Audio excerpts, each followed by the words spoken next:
Hello students, अब हम करेंगे question answers how yoga heels.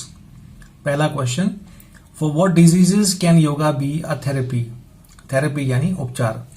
किन बीमारियों के लिए योगा एक उपचार हो सकता है। Yoga can be a therapy for cancer, lung disease, infertility, infertility यानी बांझपन, पार्किंसंस डिजीज, इंसोम्निया, इंसोम्निया मतलब भी नींद की कमी, high blood pressure and joint pain. So इन सब बीमारियों के लिए योगा एक थेरेपी हो सकता है। Which diseases are caused by stress. Stress यानी तनाव, तो कौन सी बीमारियां तनाव की वजह से होती है। कार्डियोवैस्कुलर डिजीज यानी हृदय संबंधी बीमारियां, डिप्रेशन यानी अवसाद, एंग्जाइटी यानी बेचैनी, some types of diabetes are caused by stress. So तनाव की वजह से दिल की बीमारियां, अवसाद, बेचैनी और कुछ तरह की डायबिटीज हो सकती हैं। Question 3, what is the reaction of our body in the fight or flight system.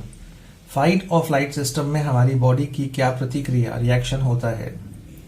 In the fight or flight system the body is prepared to respond to any environmental threat. Environmental यानी पर्यावरणीय, threat यानी खतरा। सो किसी भी पर्यावरण संबंधी खतरे को लेके हमारी बॉडी रिस्पॉन्ड करने को, प्रतिक्रिया करने को तैयार रहती है। कैसे? बाय फाइटिंग अगेंस्ट इट और फ्लीइंग फ्रॉम इट। फ्ली मतलब भाग जाना। जब कोई ऐसा खतरा दिखाई पड़ता है तो या तो हम उसका मुकाबला करते हैं या फिर वहां से भाग जाते हैं।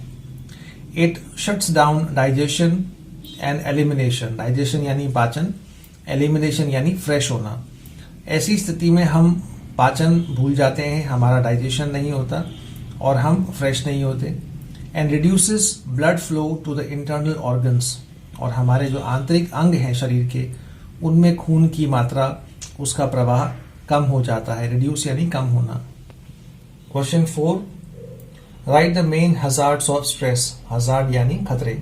सो तनाव के मुख्य खतरे बताएं। Excess wear and tear. Wear and tear मतलब तोड़फोड़, यानी यहां पे है नुकसान। एक्सेस मतलब बहुत ज्यादा। Excess wear and tear on the body's system. तो हमारे शरीर का जो सिस्टम है उसमें बहुत ज्यादा टूट फूट, उसका नुकसान होता है। And severely limiting the bodies natural maintenance and healing abilities. और हमारी बॉडी की जो स्वाभाविक प्राकृतिक मेंटेनेंस करने की क्षमता है, उसको हील यानी घाव भरना, उसकी क्षमताओं को लिमिट कर देती है, सीमित कर देती है। And they are the main hazards of stress. और ये हैं तनाव के मुख्य खतरे। Next question, why is cortisol good for our body. हमारे शरीर के लिए कॉर्टिसोल अच्छा क्यों है। कॉर्टिसोल जो हार्मोन है उसकी बात कर रहे हैं। Cortisol is good for our body because its normal level helps to maintain an active healthy body. Cortisol हमारे शरीर के लिए अच्छा है क्योंकि इसका जो नॉर्मल स्तर होता है वो हमारी बॉडी को एक्टिव रखने के लिए मदद करता है। Healthy body including regulation of metabolism and blood pressure. हमारा मेटाबॉलिज्म, पाचन तंत्र और ब्लड प्रेशर, इनको भी नियंत्रित करता है कॉर्टिसोल। तो इसकी नॉर्मल मात्रा हमारे लिए अच्छी है। Question number 7, how can parasympathetic nervous system be activated. Parasympathetic nervous system को एक्टिवेट कैसे कर सकते हैं। The parasympathetic nervous system can be activated by deepening the breath. Breath यानी सांस, गहरी सांस लेकर हम इस सिस्टम को एक्टिवेट कर सकते हैं। And by relaxing the skeletal muscles. और हमारी जो मसल्स है, मांसपेशियां हैं हमारे ढांचे की, शारीरिक स्केलेटल की, उनको रिलैक्स करके हम पैरासिम्पैथेटिक नर्वस सिस्टम को एक्टिवेट कर सकते हैं। What is the result of rest or renew in our body? Rest और renew का हमारी बॉडी पर क्या परिणाम होता है। Owing to मतलब के कारण।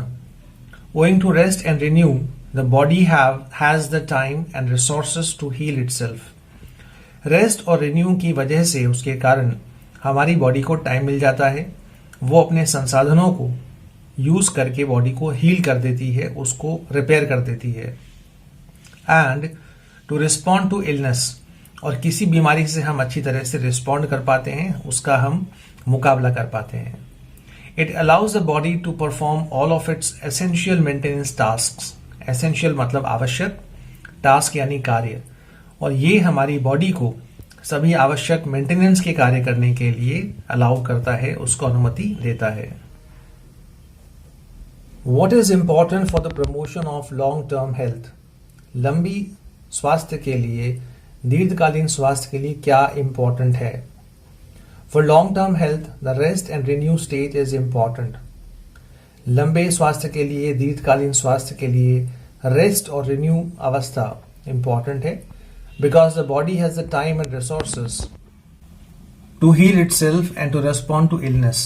क्योंकि बॉडी को इतना टाइम मिल जाता है, इतने संसाधन मिल जाते हैं कि वो अपने आप को ठीक कर सके और बीमारियों के प्रति अपनी प्रतिक्रिया दे सके. It allows the body to perform all of its essential maintenance tasks. और वो हमारे शरीर में सभी आवश्यक मेंटेनेंस के कार्य करने के लिए बॉडी को अलाउ करता है, उसको तैयार करता है. ये आंसर ऑलरेडी हम पहले डिस्कस कर चुके हैं, ऑलमोस्ट सेम आंसर है इसका. Question number 10. Describe the main components of yoga practices. योगाभ्यास के मुख्य घटक, पार्ट्स, कंपोनेंट्स का वर्णन करें. इन्वर्टिंग यानी उल्टा होना, ट्विस्टिंग यानी ऐंठना, एंड कंप्रेसिंग यानी शरीर को सिकोड़ देना. Inverting, twisting and compressing are the main components of yoga practices. तो योगाभ्यास के मुख्य घटक हैं बॉडी को उल्टा करना, अपने हाथ पैरों को ट्विस्ट करना, मोड़ना, और बॉडी को सिकोड़ना. What does the practice of yoga encourage? योगाभ्यास से किस चीज को प्रोत्साहन मिलता है, बढ़ावा मिलता है? The practice of yoga encourages one two lead a healthier lifestyle.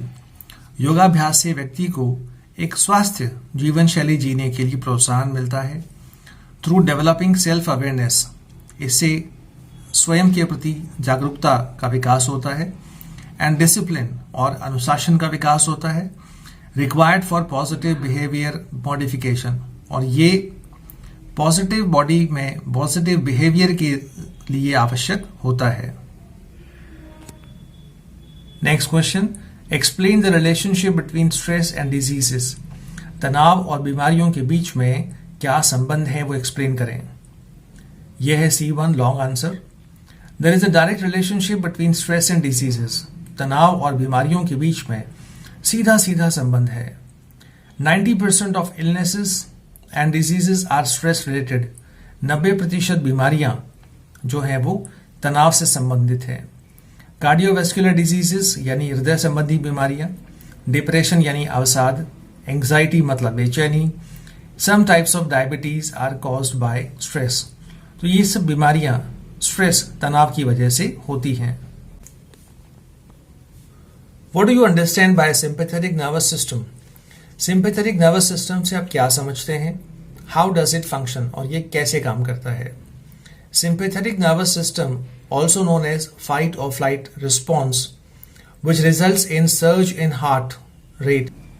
Sympathetic nervous system से हमारा हार्ट रेट, दिल की धड़कन, हृदय की गति बढ़ जाती है. कार्डियक आउटपुट, उससे हमारा जो आउटपुट है, blood circulation, pumping of blood जो हार्ट से होता है, वो बढ़ जाता है. Blood pressure, sweating, shallow breathing, blood pressure बढ़ जाता है, पसीना ज़्यादा आता है, गहरी जल्दी लंबी सांसें लेने लगते हैं हम लोग. एंड मेटाबॉलिज्म, और हमारा पाचन भी एकदम सक्रिय हो जाता है. It shuts down digestion, elimination and reduces blood flow to the internal organs, और हमारे इंटरनल ऑर्गन्स तक ब्लड का फ्लो धीमा हो जाता है. It prepares us to respond to any environmental threat. ये हमें किसी भी पर्यावरण संबंधी खतरे का सामना करने को तैयार करता है. कैसे? बाय फाइटिंग अगेंस्ट इट और फ्लीइंग फ्रॉम इट. उससे मुकाबला करके, या खतरा बहुत ज्यादा हो तो वहां से जान बचा के भागने में. It is good for short term but harmful for long term. छोटे समय के लिए यह बहुत अच्छा है, लेकिन लंबे समय के लिए हमारे लिए बहुत ही ज्यादा हानिकारक. अब है लॉन्ग में question 3. Mention the benefits of yoga. योग के बेनिफिट्स, लाभ बताएं. ये भी एग्जाम में आने लायक क्वेश्चन है. योगा एनहांसेस, एनहांस यानी बढ़ाना, वृद्धि करना. Yoga enhances the circulation of blood and body fluids. योग करने से हमारे शरीर में रक्त का प्रवाह और शरीर के जो फ्लूइड्स हैं, तरल पदार्थ है महत्वपूर्ण, उनका प्रवाह अच्छा हो जाता है।